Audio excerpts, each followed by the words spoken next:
मुंबईच्या खार परिसरातील एका घटनेचा व्हिडिओ सध्या सोशल मीडियावर मोठ्या प्रमाणात व्हायरल होत असून या घटनेमुळे महिलांच्या सुरक्षेचा मुद्दा पुन्हा एकदा चर्चेत आला आहे.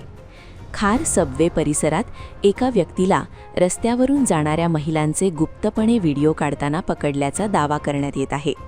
या घटनेचा व्हिडिओ सोशल मीडियावर शेअर करण्यात आला असून त्यावर विविध प्रतिक्रिया उमटताना दिसत आहेत. व्हायरल झालेल्या पोस्टनुसार संबंधित व्यक्ती रस्त्याच्या कडेला उभा राहून मोबाईल फोनच्या मदतीने काहीतरी रेकॉर्ड करत असल्याचे एका प्रवाशाच्या लक्षात आले. सुरुवातीला हा प्रकार साधा वाटला, मात्र बारकाईने पाहिल्यानंतर तो रस्त्याने जाणाऱ्या महिलांचे व्हिडिओ काढत असल्याचा संशय व्यक्त करण्यात आला. यानंतर त्या प्रवाशाने त्याला थांबवत जाब विचारला. या दरम्यान दोघांमध्ये वाद झाल्याचंही सांगितलं जात आहे.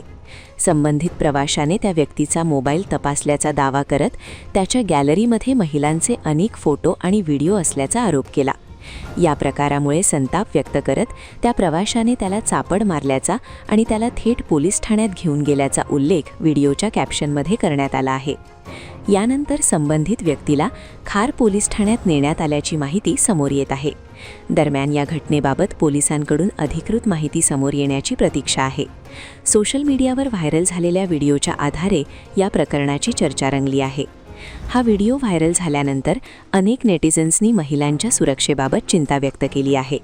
सार्वजनिक ठिकाणी अशा प्रकारच्या घटनांवर कठोर कारवाई व्हावी अशी मागणीही काहींनी केली आहे. तर काही जणांनी संबंधित प्रवाशाने दाखवलेल्या धाडसाचं कौतुक केल्याचंही पाहायला मिळत आहे. दरम्यान हा संपूर्ण प्रकार नेमका कसा घडला आणि पोलिसांकडून पुढे काय कारवाई केली जाते याकडे सर्वांचे लक्ष लागले आहे. या प्रकरणाशी संबंधित अधिक माहिती समोर आल्यानंतर पुढील अपडेट दिले जातील.